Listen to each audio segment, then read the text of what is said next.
My husband's estate, valued at $100 million, along with our house, will be passed down to me. Since we don't have any children, everything will come to me alone.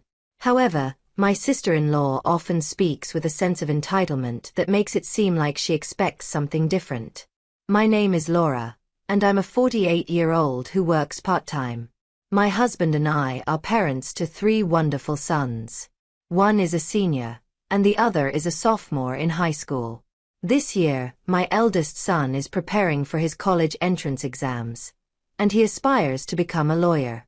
He has been working very hard toward this goal, which has been a dream of his since he was a young child. I believe my son's passion for law might be influenced by my older brother Brian, who is also a lawyer. A few years ago, my brother established his own law firm and even hired several lawyers to work with him. My eldest son grew up admiring my brother's achievements, which further fueled his interest in studying and consistently achieving good grades, even during his elementary school years. When my brother learned about my son's desire to follow in his footsteps and become a lawyer, he was absolutely thrilled and has been encouraging him ever since. Whenever my son and my brother meet, my son always tells him with determination, "Uncle, I'm going to be a lawyer just like you." My brother, often amused, chuckles and replies, "Hurry up and become a lawyer, so you can follow in my footsteps." Despite being married, my brother doesn't have children of his own. When he visits us, he happily spends time with my sons, playing with them and indulging their every whim. My brother's wife is 8 years younger than him, but unfortunately, she's not someone who is easy to get along with. She has a rather difficult personality and never visits our house, so we don't have much of a relationship. When my brother and I lost our parents at a young age, he took on the role of a guardian for me. He was there to walk me down the aisle when I got married, and not long after that, he got married himself. My husband and I were relieved to hear that my brother had found someone to marry, especially a young woman who could bring happiness into his life. However, when we finally met his fiancée, I was taken aback by how unhappy and sulky she seemed. We were expecting to meet a joyful woman who was excited to marry my brother, but instead, she looked at us with a rather grumpy expression. Despite my surprise, I tried to be polite and said in front of my brother and his fiancée, "You two make a great couple." But later, when I was alone with my husband, I confessed my true feelings. I couldn't help but express my concern about her demeanor and how it might affect my brother in the long run. I couldn't help but wonder why my sister-in-law seemed so unhappy after she and my brother got married. My husband noticed it too and shared my concern, saying, "She wasn't exactly a cheerful bride, was she? But there's nothing we can do about it now." My brother had married a woman 8 years younger than him, and just before their wedding, he bought a beautiful house. To celebrate, my husband and I took our children to visit them.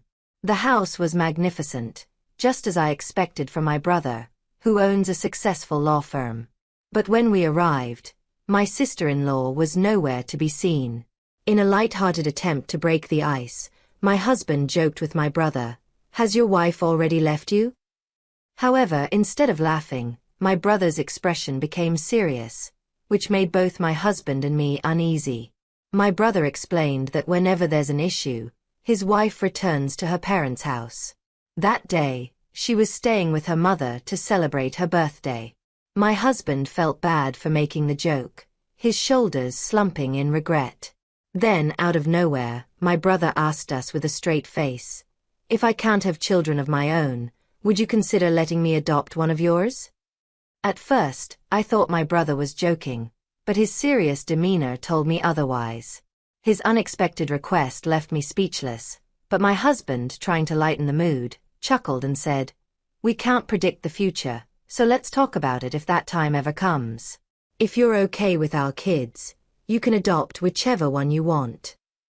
Though my husband didn't take the request seriously and brushed it off, I couldn't shake the unease I felt about the whole situation. I was particularly worried about the tension between my brother and his wife. It was clear that something wasn't right between them, but I didn't feel it was my place to interfere.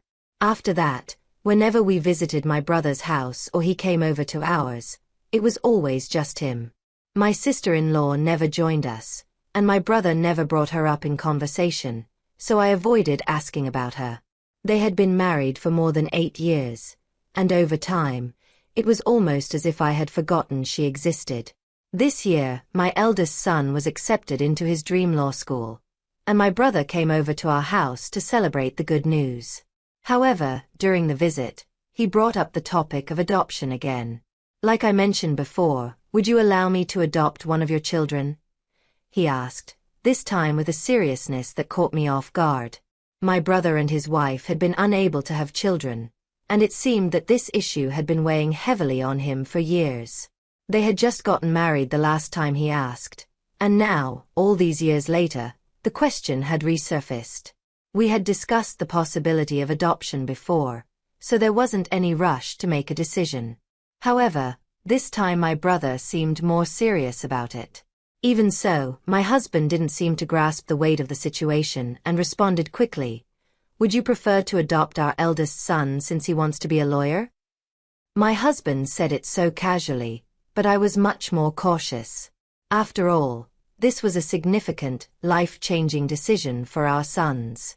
Although they would be with my brother, their uncle, I knew they would be fine in terms of family connection, but my concerns ran deeper. I was particularly worried about my sister-in-law. What if she didn't treat my son well because he wouldn't be her biological child? So I asked my brother, is your wife on board with the idea of adoption? My brother gave a small sour smile and said, don't worry about her, we've already talked it through. His words gave me some relief, knowing they had discussed it as a couple. Still, I couldn't decide on the spot. I wanted to talk it over with my 3 sons first. They were both in high school, old enough to have a say in such a big decision. So, we left the conversation there for the day, agreeing to think it over. A few days later, I received a call from my brother's law firm. They informed me that my brother had collapsed. Panicked, I rushed to the hospital, where I found several of his colleagues waiting anxiously. My brother had suffered a stroke while at work and was now unconscious. After I arrived, the staff from the law firm left, but not before mentioning that they had been unable to reach my sister-in-law. I tried calling her on their home phone, but there was no answer. I didn't even have her cell phone number. Later, my husband and our younger son arrived at the hospital, but despite our efforts, we still couldn't get in touch with my sister-in-law. Eventually, my second son found a smartphone among my brother's belongings. We managed to unlock it and searched for her number. When I called, she answered angrily. I told you not to call again. I will sue you. Her harsh tone shocked me, but I quickly said, it's Laura, Brian's sister. My brother has passed out and was taken to the hospital.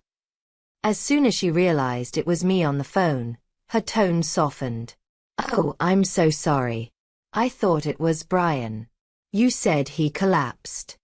I explained my brother's condition and told her which hospital he was in. Surprisingly, she responded almost cheerfully. I can't come to the hospital right now because I have things to do, but please let me know if there are any updates. And with that, she hung up the phone. I couldn't help but wonder what could possibly be more important to her than being by her sick husband's side. It was clear that my sister-in-law wasn't going to be of any help, so we decided to take care of my brother ourselves. Since my eldest son had just finished his university entrance exams and was spending most of his time relaxing at home, he took on the responsibility of visiting my brother at the hospital every day on my behalf. Despite our efforts, my brother never regained consciousness and remained in critical condition. Yet, during this entire time, my sister-in-law neither called nor visited the hospital. About a week after my brother was hospitalized, I decided to call her again. This time she answered quickly and, to my shock, asked gleefully, "What's the matter? Did he die?" Her rude and heartless attitude made me want to scream at her, but I held back and quietly replied, "No, he's still alive. Why don't you visit the hospital?" Her response only irritated me further. "I'm not a doctor, nor am I a spiritual healer. There's nothing I can do to help him recover," she retorted, as if she were annoyed by my call. Her cold and uncaring demeanor enraged me even more, so I hung up the phone. It was then that I began to suspect that my brother's desire to adopt one of my sons might have stemmed from his troubled marriage. Perhaps he had already given up on the idea of having children with his wife. When my brother first got married, I had asked him how they met, and he mentioned that they had been introduced through a marriage counseling agency. I started to wonder if my sister-in-law had married him simply because he was a lawyer and she wanted to live a comfortable life. This thought made me even angrier. When I shared my concerns with my husband, he pointed out something even more unsettling. If Brian dies in this situation, he said, his wife will inherit everything, since they don't have any children. My husband suggested that perhaps the reason my brother had brought up the idea of adoption when he came to celebrate our son's acceptance into law school was because he was thinking about what would happen to his estate. I wished I could have made a decision about the adoption back then, but it was too late now. After my brother left that day, I casually mentioned the idea of adoption to my 3 sons. My younger son surprised me by saying he would be happy to be adopted. Unlike his older brother, he didn't have any clear goals at the moment and seemed to think that being adopted by Brian would give him an easy life. I had expected my eldest son, who looked up to his uncle and wanted to be a lawyer, to also want to be adopted, but his response surprised me even more. "I don't want to be adopted," he said firmly. "As the eldest son, I will take care of you, Mom and Dad." I was overjoyed by his words, but at the same time, I knew that my eldest son, with his ambitions to become a lawyer, was the right one to be adopted by my brother. It pained me that I couldn't complete the adoption process on behalf of my brother while he was unconscious, but there was nothing more I could do. I was left feeling disappointed and helpless, knowing that the decision was out of my hands. I had no interest in my brother's inheritance, but the thought of my sister-in-law getting even a penny of his estate made me uneasy, especially since she seemed to be waiting eagerly for his death. All I could do was hope for my brother's recovery, but sadly, that didn't happen. A few days later, my brother passed away, and I had no choice but to inform my sister-in-law. I called her and said, "My brother has passed away. Can we arrange the funeral?" To my surprise, she responded cheerfully, as if she had been waiting for this news. "Everything is up to you," she said, "but please don't involve me as a pallbearer. I don't want to deal with any formalities." Before I could even react, she quickly hung up the phone. With no other option, my husband and I took on the responsibility of planning the funeral. The staff from my brother's law firm were incredibly helpful, assisting us in various ways. My husband was also concerned about the future of the law firm, but it turned out that my brother had already taken care of everything. Although he was the representative lawyer, he had delegated the management of the firm to someone he trusted, ensuring that it would continue to operate smoothly as a corporation. Many people attended my brother's funeral, and so many wreaths were sent that they couldn't all fit in the hall. It was during the funeral that I truly realized how respected and admired my brother was. My sons also helped out at the funeral, but my younger son, in particular, was frustrated when he saw the presidents of major corporations, politicians, and other important figures in attendance. He muttered, "I knew I should have been adopted. I had no idea how amazing Uncle Brian was." My husband and I both understood his feelings of regret. He saw the influence and respect my brother commanded and felt he had missed an opportunity. I served as the pallbearer, but no one asked why my sister-in-law wasn't present, and no one even mentioned her absence. It made me wonder if we were the only ones who even knew my brother was married. My brother and his wife had never had a wedding ceremony, choosing instead to just go on a honeymoon. It's possible that even our relatives didn't know they were married. Seeing how things turned out, I almost wished they had never married at all. What kind of wife doesn't attend her own husband's funeral? I also regretted not agreeing to let my brother adopt my younger son sooner. I feared that now, my sister-in-law would take all of my brother's estate. But with the help of the law firm staff, we managed to complete the funeral arrangements. After the service, I invited everyone to my brother's house for a meal to thank them for their support. My brother will be able to rest in peace because of all of you, I said. We were all very sad, but it felt like a proper way to honor him. Just then, my sister-in-law made an appearance, wearing a flashy pink coat that was entirely out of place for the occasion. I approached her, sensing that she had deliberately chosen to arrive just as the funeral was ending. "Why are you here now, after everything?" I asked her. With a big smile plastered on her face, she raised her voice so everyone could hear. "My husband's estate, worth $100 million, along with this house, will all be mine. We don't have any children, so everything belongs to me as his wife."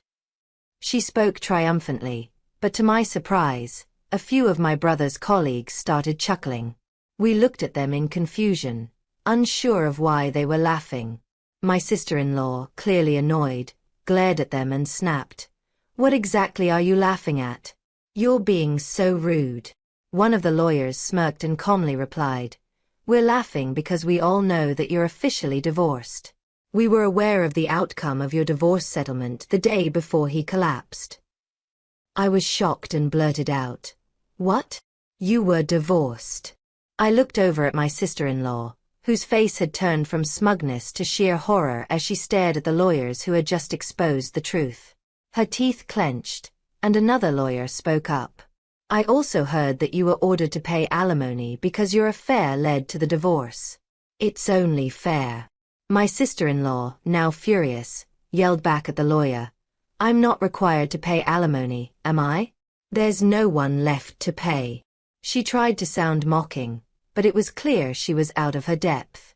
The lawyer quickly countered, "The right to receive alimony will be inherited by Laura. She's the sole inheritor."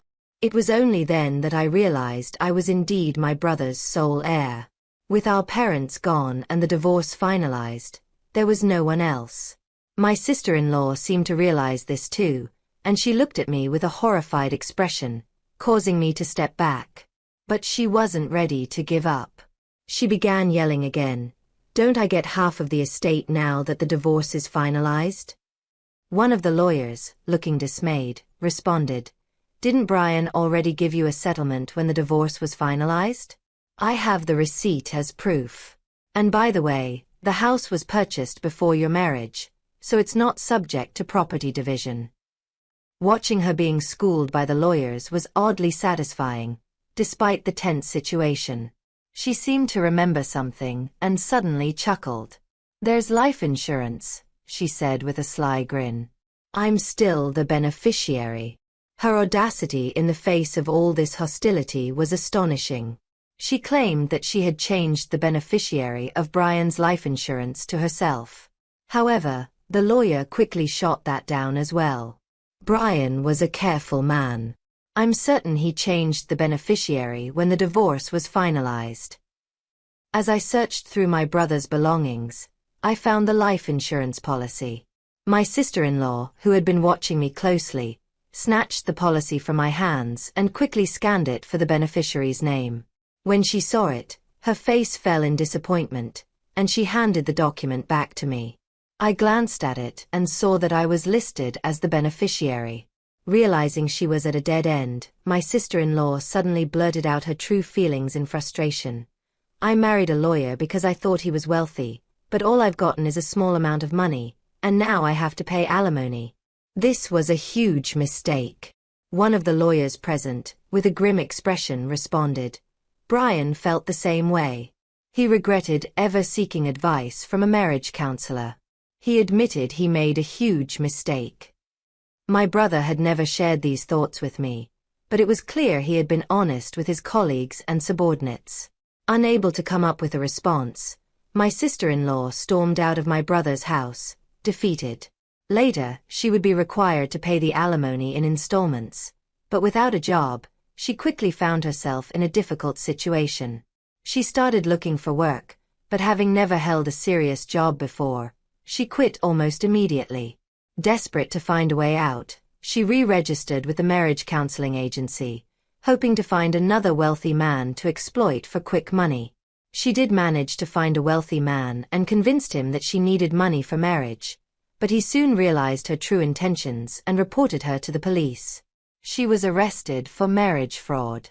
A lawyer from my brother's law firm later informed me that, to be honest, no alimony had ever been paid to me. When I visited the lawyer to discuss it, he explained that with her recent arrest, it was unlikely I would see any alimony payments in the foreseeable future. Alimony was never my primary concern, though. I was more interested in seeing her face the consequences of her actions. I believe my brother would have agreed with me. I hoped the police would thoroughly investigate any other crimes she may have committed and ensure she was charged appropriately in court. After unexpectedly inheriting my brother's property, my family moved into the house he had left behind. My husband and sons were thrilled to finally live in a big house after spending years in a small apartment. My eldest son began studying law with even greater determination. Watching my brother's colleagues and subordinates argue with my sister-in-law during the funeral had inspired him even more. Although he was never adopted by my brother, I hope he will carry on my brother's legacy and become a great lawyer like him. Only my younger son seemed upset and a bit disappointed that I had inherited everything. With a half-joking smile, he said, "To be honest, I wish I had been adopted by uncle so I could have inherited everything." His words were playful, but I could sense a hint of regret behind them.